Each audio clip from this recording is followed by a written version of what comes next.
आपको बताना चाह रहा हूं, जो आपने प्रधानमंत्री जी की बात कही, उन्हीं प्रधानमंत्री के राज्य गुजरात में, गृह राज्य गुजरात में, जिसमें वो 12 साल मुख्यमंत्री रहे, वहां पर आज भी ओबीसी के कोटे में मुसलमानों को आरक्षण दिया जा रहा है। महाराष्ट्र, जिसमें कि उनकी सरकार आज चल रही है, वहां पर ओबीसी के कोटे से मुसलमान को आरक्षण दिया जा रहा है। तो अगर उनकी बात यह है कि उनको मुसलमानों के आरक्षण से आपत्ति है, तो वो अपने गृह प्रदेश के आरक्षण को की बात क्यों नहीं कर रहे हैं? दूसरी बात सुन लीजिए, दूसरी बात सुन लीजिए, ये बातें सिर्फ और सिर्फ चुनाव के मद्देनजर की जा रही हैं। ये भारत के संविधान ने जो हक जिसको दिया है, वो उस संविधान के अनुसार उसका हकदार है। अगर किसी को आरक्षण की संविधान से बाहर दिया गया है तो उस पर आपत्ति होनी चाहिए, लेकिन संविधान के मद्देनजर, संविधान के फ्रेमवर्क के अंदर जिसको भी आरक्षण मिला है वो आरक्षण का हकदार है। इसमें किसी को कोई आपत्ति नहीं होनी चाहिए और किसी का भी आरक्षण जो है वो गलत तरीके से हटाया जाना नहीं चाहिए। दूसरी बात, संविधान की बात कर रहे हैं, देश का कह रहे हैं कि हम अगर देश का दुर्भाग्य है, उन पर आज तक एक्शन नहीं हुआ। देश का दुर्भाग्य है कि जिस प्रधानमंत्री ने 2014 का चुनाव स्मार्ट सिटी, 2 करोड़ रोजगार, विकास, महंगाई, इसके नाम पर लड़ा, आज उन्होंने अपने चुनाव प्रचार, कोई वादा पूरा नहीं किया। आज उन्होंने अपना चुनाव प्रचार जो है मांस मच्छी से शुरू करके मुजरे तक ला दिया है। यह इस देश की एक बहुत बड़ी विडंबना है कि भारत का प्रधानमंत्री अपने चुनावी रैलियों में 10 साल देश पर शासन करने के बाद अपने काम पर, अपने विकास पर वोट नहीं मांग रहे हैं। वो लोगों से वोट किस बात पे मांग रहे हैं? मांस, मच्छी, मंगलसूत्र, पाकिस्तान, मुजरा। आखिरी में हालात ये आ गए कि उनको मुजरे पे आने लगा। आज परसों का उनका भाषण उठा के देख लीजिए, क्या ये एक प्रधानमंत्री को शोभा देता है कि वो अपने चुनावी भाषण में ये कह रहे हैं कि चुनाव खत्म होते ही राहुल गांधी और अखिलेश यादव जो है वो छुट्टी मनाने के लिए बैंकॉक चले जाएंगे? क्या इस देश को इस बात से कोई मतलब है कि आदमी अपनी छुट्टी मनाने कहां जाता है? इस देश को मतलब इस बात से है कि जब आपने महंगाई की बात की थी तो वो महंगाई कम क्यों नहीं हुई? इस देश को मतलब इस बात से है जब आपने 2 करोड़ रोजगार की बात की थी तो वो रोजगार क्यों नहीं दिए? देश को मतलब इस बात से है जब आपने 100 स्मार्ट सिटी की बात की थी तो वो स्मार्ट सिटी तैयार क्यों नहीं हुई? जब आपने आदर्श ग्राम योजना, जब आपने हर विधायक, हर पार्षद को कहा कि आदर्श ग्राम योजना पार्टी होती जिसमें चैलेंज कुछ नेता करप्ट होते हैं, सारे नेता केवल शराब के ठेके विजय जी से निवेदन कर रहे थे कि उनकी बारी में ना बोले, जैसे ही आपका नंबर आया तो मौका दिया जाएगा। आपने कहा कि मस्जिदों में मौलानाओं को जो है वो तनख्वाह दी जा रही है। आप ये जो आपने जो एक उदाहरण पेश किया, आप साथ में बताते कि उत्तर प्रदेश में भी दिया जा रहा है, महाराष्ट्र में भी दिया जा रहा है, ये सब जगह दिया जा रहा है। अगर आपत्ति है तो सब में होनी चाहिए और अगर आपत्ति नहीं है तो कहीं पर भी नहीं होनी चाहिए। मोदी जी जो इस देश में ये कह आए थे कि बहुत हुई महंगाई की मार, आज अपनी चुनाव में किसी में भी महंगाई का नाम नहीं लेते। आपने कहा आरक्षण की बात की, जब यह चुनाव 2024 का शुरू हुआ, बीजेपी के नेताओं ने, बड़े बड़े नेताओं ने, प्रधानमंत्री ने, गृह मंत्री ने, बीजेपी के अध्यक्ष ने लोगों के बीच में जाकर यह कहा कि इस बार 400 पार।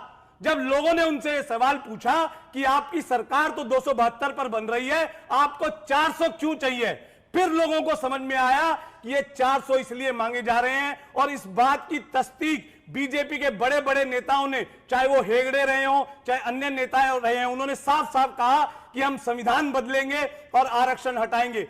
तब लोगों को यह समझ में आया कि ये 400 सीटें इसलिए मांग रहे हैं ताकि इस देश का संविधान बदला जाए, इस देश के संविधान में से आरक्षण हटाया जाए। और जैसे ही आप ये देखिएगा कि पहले चरण का चुनाव समाप्त हुआ, बीजेपी के अच्छे अच्छे नेताओं की जुबान में से आपने 400 का शब्द नहीं सुना होगा। आज वो लोग 400 पार की बात नहीं कर रहे हैं। ठीक है, अब स्थिति ये हो गई है कि उनको ऐसा लग रहा है कि सरकार बनेगी भी कि नहीं बनेगी।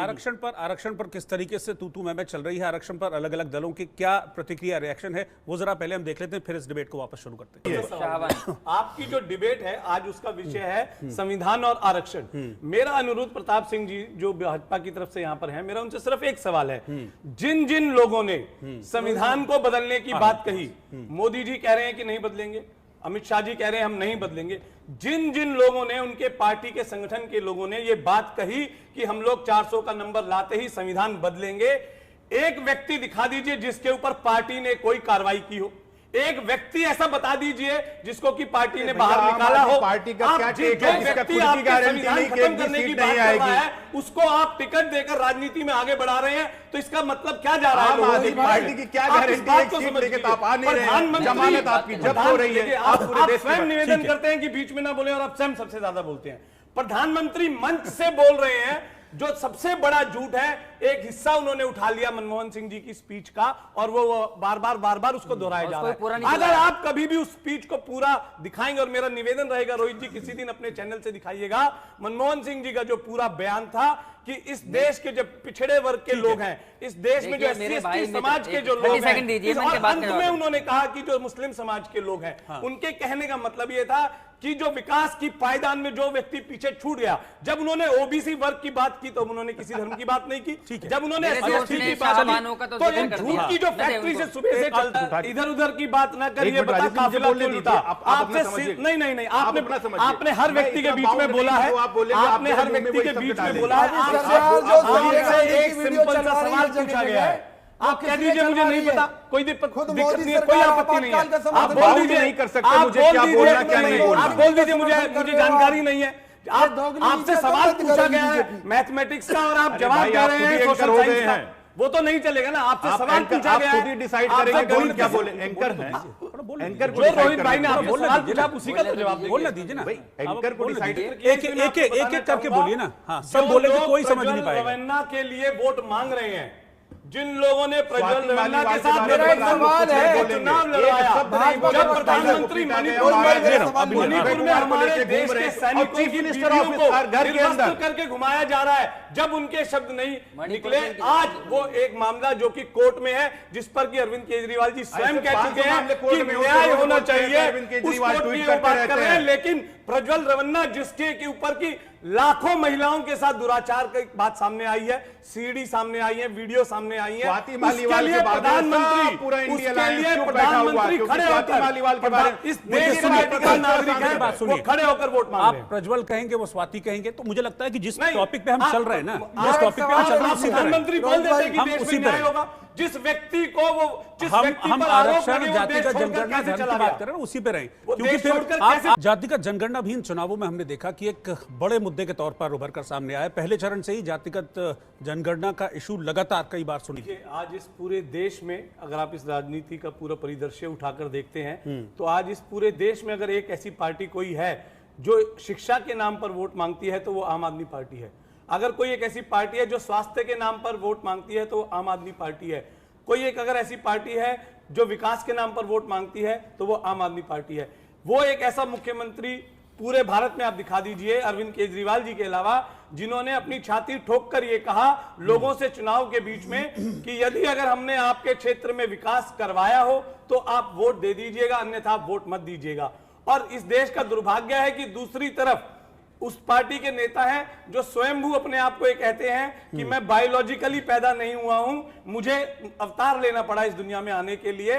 वो इस चुनाव में जो वोट मांग रहे हैं, उन्होंने अपने 10 साल के शासन में किसी एक काम पर इन्होंने बताया इतना रोजगार मिल गया, इतने लोगों को काम मिल गया है, इतना डेफिसिट कम हो गया है। आप 2.5 महीने के चुनाव प्रचार में किसी भी एक चुनाव में, एक भाषण में, रैली में मोदी जी के ये बता दीजिए कि उन्होंने इस बात पे वोट मांगा हो कि मैंने इतना जो है आपका घाटा डेफिसिट पूरा कर दिया है, मैंने आपको इतने रोजगार दे दिए, मैंने इतनी महंगाई दर कम कर दीजिए। अगर आपने इतना काम किया है तो आप वोट भी तो मांगिए उस काम के नाम पर। वोट मांगने के नाम पर आपको मंगलसूत्र, मीट, मछली, मटन याद आता है। ठीक, आखिरी कमेंट आपका अनिरुद्ध जी। दिल्ली के एजुकेशन मिनिस्टर ने शिक्षा इतनी बढ़िया की दारू के घोटाले में जेल में, स्वास्थ्य मंत्री ने इतना बढ़िया काम किया। इन्होंने थोड़ी देर पहले कहा कि जो मामला न्यायालय में, अभी स्वयं ये कह रहे थे कि उस पर टिप्पणी करना ठीक नहीं है, अभी स्वयं कह रहे थे।